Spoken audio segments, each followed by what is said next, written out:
ہمارے ہاں جن لوگوں کو اللہ تعالیٰ وسعت عطا کرتا ہے، گنجائش دیتا ہے، وہ خیال ہی نہیں کرتے، وہ لحاظ ہی نہیں کرتے۔ وہ کہتے ہیں او جناب میں نے بچوں سے کہا ہے تم نے پرواہ نہیں کرنی، آپ نے غلط کہا ہے بچوں سے۔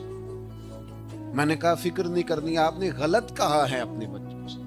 میں نے کہہ دیا ہے چھوٹے بھائی سے کہ میرے ہوتے ہوئے ٹینشن لینے کی ضرورت نہیں، میاں آپ نے زیادتی کی چھوٹے بھائی کے ساتھ۔ میں نے کہا ہے آپ بات کریں پیسوں کی فکر نہ کریں، غلط کیا آپ۔ میں آپ کو کس طرح بتاؤں کہ جس ملک کے اندر لوگ روٹی کو شام کو ترستے ہیں، اس ملک کا یہ منظر بھی عام ہے کہ وہاں نئے ماڈل کا موبائل آئے تو ختم ہو جاتا ہے۔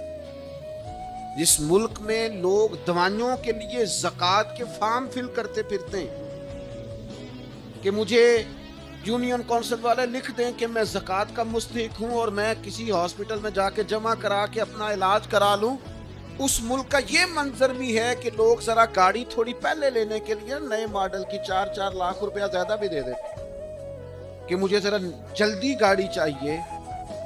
نبی اکرم صلی اللہ تعالی علیہ وسلم گھر تشریف لائے، ابن ماجہ میں موجود ہے، سید عائشہ صدیقہ فرماتی ہیں روٹی کا ایک ٹکڑا زمین پہ گرا ہوا تھا، کریم نے اٹھایا اور حضور فرمانے لگے عائشہ اس کی قدر کرو، رزق جس گھر سے ناراض ہو جاتا ہے دوبارہ پلٹ کے نہیں آتا، اس کی قدر کرو، اس کا خیال کرو۔ کوڑے دانوں کے اندر بھر دی روٹیاں اور کوڑے دانوں کے اندر بھر دیا تم نے سالن اور کوڑے دانوں کے اندر بھر دیے تم نے پھل اور مٹھائیاں۔ بے قدرہ نے قدر نہ کیتی خوب تسلی ہو۔ اور میرے عزیز اپنی زندگی میں چیزوں کی قدر کرنا سیکھیں، انسانوں کی قدر کرنا سیکھیں، اپنوں کی قدر کرنا سیکھیں۔ فرمایا یہ جو ناشکری کرنے والے ہیں یہ شیطان کے بھائی ہیں اور شیطان اپنے رب کا ناشکرا ہے۔ کتنا زور لگاتے ہیں لوگ آج ہماری آمدن بڑھنی چاہیے، 10,000 کماتا ہوں تو 15 ہو جائے، 15,000 کماتا ہوں تو اس کا 20 ہو جائے، اور 20 والا کہتا ہے 50 ہو جائے۔ سارا زور لوگ آمدن پہ، آمدن بڑھانے کے ذرائع پہ، نئے سے نئے بزنس پہ۔ میں چھوٹا آدمی ہوں لیکن یہ کتاب و سنت کے بہت سارے ارشادات پڑھنے کے بعد میں اس نتیجے پہ پہنچا ہوں کہ اصل فن مال کمانا نہیں، اصل فن تو اس کو لگانا ہے۔ اصل فن تو اس بندے کا ہے جو اپنے وسائل کے اندر رہ کر اپنا بچن متعین کرے۔ یہ اصل فن ہے کہ آپ اس محدود دائرہ کار کے اندر۔ میں نے اپنے ابا جی سے ایک بات سنی تو مجھے بڑی یاد رہ گئی۔ میرے والد صاحب کہا کرتے تھے پتر دولت مند ہون دی تیری ضرورت ہی نہیں، بہت زیادہ پیسہ ہونا تو اتنا مسئلہ ہی نہیں، بنگلے کار کوٹھیاں بہت ساری چیزیں۔ وہ کہا کرتے تھے بس پتر یہ دعا منگو وہ تے کوئی قرض لینا والا نہ کھلوتا ہو، پر جس بندے نے دینا نہیں نہ کسی کا کچھ وہ بندہ سکون۔ آپ کے ذمہ قرض نہیں، آپ یقین کریں وہ ان کی بات ایسی ذہن پہ بیٹھ گئی کہ واقعی اگر کبھی آپ نے کسی کا کچھ دینا ہو، کیا فرمایا نبی پاک نے؟ حضور فرماتے ہیں مقروض قیدی ہوتا ہے، یہ بیچارہ قیدی ہوتا ہے۔ فرمایا قرض دینا ہوتا ہے تو لوگ جھوٹ بھی بولتے ہیں، اوپر نیچے پیسے ہے نہیں اور مانگنے والا اصرار کر رہا ہے تو کیا کہا جائے۔ تو کہا کرتے تھے کہ اگر آپ نے کسی کا کچھ دینا نہیں، آپ کے وسائل اور ضروریات روٹین میں مینج ہو رہی ہیں، تو اگر پیسے جمع نہیں بھی ہو رہے تو آپ خوش قسمت آدمی، اس لیے کہ آپ کے ذمہ قرضہ۔ تو میرے بھائی یہ اصل حسن ہے زندگی کا۔ لیکن میں نے دیکھا ہے کچھ لوگ خوب سے خوب تر کی تلاش میں رہتے ہیں، بڑی زبردست اسکیم لڑاتے ہیں۔ وہ کہتے ہیں میں 300 بندے کا ولیمے پہ کھانا پکانا ہے اور 300 بندے کا سارا ٹوٹل کھانا ہی قرض اٹھا کے پکانا ہے، اور اس کے بعد انہوں نے مینج کیا ہوا ہوتا ہے کہ وہ 300 جو آئے گا وہ سلامی بھی تو دے گا نا، تو لہٰذا اس طرح کر کے وہ مینج کریں گے، وہ کوئی نہیں مینج ہوتا۔ پھر وہ ایک دن شادی ہوتی ہے اور 4 سال قرضہ اترتا ہے۔ کس نے آپ کو مجبور کیا؟ نبی پاک علیہ السلام نے تو فرمایا برکت والا نکاح ہی وہ ہوتا ہے جو نکاح کرنا آسان ہو، اس میں دشواری کوئی نہ۔ اپنے اخراجات کو، اپنے معاملات کو مینج کرنا اور اس ترتیب سے اسے سیٹ رکھنا کہ جس میں کسی قسم کی کوئی دشواری نہ آئے۔ میں آپ کی خدمت میں ایک بات عرض کروں کہ دنیا میں صرف ضروریات پوری کریں، خواہشات نہیں۔ ہمارے دو قسم کے خرچے ہیں، ایک خرچے ہیں ضروریات کے اور ایک ہمارے اخراجات ہیں ہماری خواہشات کے۔ ہماری ضرورت ہے کہ 2 وقت روٹی ملے اور ہماری خواہش ہے کہ ذرا فاسٹ فوڈ بھی کبھی ہو جائے نا ساتھ، یہ ہماری خواہش ہے۔ ہماری ضرورت ہے کہ ایک سواری ملے جس پر ہم بیٹھیں اور ہم جا کر کے جو ہماری ذمہ داری ہے وہ ادا کریں، جہاں ہمیں جانا ہے ہم ہو کے آ جائیں، یہ ہماری ضرورت۔ اور ہماری خواہش یہ ہے کہ گاڑی اگر کبھی نئے ماڈل کی ہو نا، یہ خواہش، اگر ذرا زیادہ آرام دہ ہو، یہ خواہش ہے۔ ایک ہے ہماری ضرورت یہ ہے کہ گھر ہونا چاہیے، گرمی سردی سے بچائے، پردہ پوشی ہو، پختہ ہو، بار بار اس میں چیزیں گرتی نہ ہو، چھت سے مٹی نہ ٹپکتی ہو، وہ بچوں کے لیے محفوظ ہو، بس ٹھیک ہے، یہ ضرورت ہے۔ اور خواہش یہ ہے کہ کبھی کسی بڑی سوسائٹی میں ہو جائے، کبھی اس کے سامنے کوئی کنال کا لان بھی ہو جائے، کبھی ایک کونے میں گیراج بنا ہوا ہو نہ، 4 گاڑیاں بھی کھڑی ہو جائیں، یہ کیا ہے؟ یہ خواہش ہے۔ اور ایک کونے میں کبھی 2-4 جھولے پڑے ہوئے ہو نا، اور اگر تھوڑا سا کہیں پانی کا تالاب بھی میسر آ جائے تو غوطہ زنی کرنے میں بھی، یہ خواہشات ہیں۔ یاد رکھنا، دنیا میں ضروریات پوری کرو اور جائز طریقے سے پوری کرو، خواہشات انشاءاللہ اللہ قیامت میں جنت میں ساری پوری فرما دے۔ جہاں آپ ضروریات کی حد تک وقت گزاریں، جب جنت میں جائیں گے تو رب فرماتا ہے وَلَكُمْ فِيهَا مَا تَشْتَهِي أَنفُسُكُمْ، فرمایا جنت میں تمہیں وہ ملے گا جو تم چاہو گے، ہر خواہش تمہاری پوری کر دی جائے گی، لیکن یہاں صرف ضروریات تک رہو، یہاں خواہشات تک۔ میں بڑے درد سے عرض کروں گا، کبھی کبھی ملک سے باہر جاتا ہوں، پردیسیوں کی حالت دیکھی نہیں جاتی، ان کے دکھ سنے نہیں جاتے، ان کی آزمائشیں بڑی انوکھی ہیں، اور دنیا میں ہر کمیونٹی، ہر قوم ایک دوسرے کو سپورٹ کرتی ہے۔ ہمیں پاکستانیوں کو پتہ نہیں کس طرح کا بنا دیا گیا ہے، ہم جہاں بھی ہوتے ہیں ایک دوسرے کی مخالفت ہی کرتے ہیں، کسی ملک میں بھی چلے جائیں ہم نے لڑنا ہے۔ وہ خدا کے بندے، قومیں تو ایک دوسرے کو سپورٹ کرتی ہیں کہ یہ میرے قوم کا ہے، اور آپ ایک تو یہ ہے کہ قوم کے ہیں، اور سب سے بڑی بات یہ ہے کہ رسول اللہ کے غلام ہیں، تو آپ کی تو سوچیں یکجا ہونی چاہیے تھی۔ بڑی سخت گیر حالت ہے بعض پردیسیوں کی، باہر جانے والے سارے لوگ سیٹ نہیں ہوتے، چند فیصد ہوں گے جن کا معاملہ ٹھیک ہو جاتا ہوگا، ورنہ بڑی تکلیف میں ہیں لوگ۔ لیکن جب غور کیا جاتا ہے نا، بہت سارے لوگوں کو، سب کو تو نہیں لیکن ایک ڈھیر ساری تعداد ایسی ہے جو ضروریات کے لیے نہیں گئی، خواہشات کے لیے۔ پیچھے خواہشات وسیع تھی، ان وسیع خواہشات کی تکمیل کے لیے لوگوں نے دیس چھوڑا اور پردیس چلے گئے۔ تھوڑا سا چیزوں کو مینج کریں اور اپنی ضروریات کو سمجھیں۔ نبی اکرم صلی اللہ تعالی علیہ وآلہ وسلم نے کھانا کھانے کی اجازت دی، لیکن کھانے میں غیر محتاط ہونے سے منع فرمایا۔ بخاری مسلم میں موجود ہے، حضور فرماتے کھانا اتنا کھاؤ پر جتنا تمہاری کمر سیدھی کرنے کے لیے کافی ہے، چند لقمے کافی، اور فرمایا بڑا دل کرے نا پیٹ بھر کے کھانے کو تو پھر بھی کھانے کے 3 حصے، ایک میں ہوا ہو، ایک میں پانی ہو، صرف تیسرے میں کھانا، ضرورت سے زیادہ نہیں۔ ہمارے ہاں جناب کھانے کا معاملہ بہتر سے بہتر ہوٹل اور بہتر سے بہتر غذا اور جناب لذات کی دنیا، اور جناب آج یہ پک رہا ہے اور ریسیپی نہیں آ گئی اور مسالہ جات بن گئے اور کتابیں چھپ گئی، اور صبح سے شام تک سوائے کھانے پینے کے، آنے جانے کے، کس شہر میں کون سا ہوٹل کہاں ہے اور وہاں کون سی چیز اچھی پکتی ہے، یعنی 70 کلومیٹر کا سفر طے ہو رہا ہے ہوٹل تلاش کرنے کے لیے۔ او خدا کے بندے، تو کھانے پینے آیا دنیا میں؟